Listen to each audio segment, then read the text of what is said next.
तर नमस्कार मंडळी, तुम्हाला आज मला सांगायची गरज पडणार नाही की आपली थाळी किती भारी झाली. खरंच सकीनो खूप छान टेस्ट झाली होती. एक वेळ नक्की ट्राय करा, तुमच्या घरी सगळ्यांना आवडेल. नंतर बघा कसला भारी झालाय. रेसिपी बघूया त्याआधी आपल्या चॅनल सबस्क्राइब करा. तर इथे घेतलाय मी 2 कप एवढा मैदा, अर्धा चमचा बेकिंग पावडर घेतली आहे, पाव चमचा बेकिंग सोडा, 1 चमचा साखर, चवीनुसार मीठ, 80 ग्रॅम एवढं दही घातले, छान मळून घेतले. नंतर त्यामध्ये मी 2 चमचे एवढं तेल टाकले, दूध घालून घट्टसर गोळा मळून घेतलाय. हा एका बाउलने झाकून ठेवायचा आहे, रुमाल वगैरे टाकायचा नाही. हे भाजी सुद्धा आपली तयार आहे.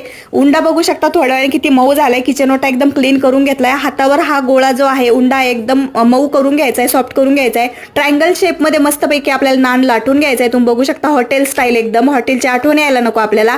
मस्तपैकी याला बटर लावून, मेल्टर बटर लावलंय मी, छान शेकून घ्यायचंय. तुम्ही तूप सुद्धा लावू शकता. नंतर मी कलरफुल तीळ टाकलेले तुम्ही बघू शकता.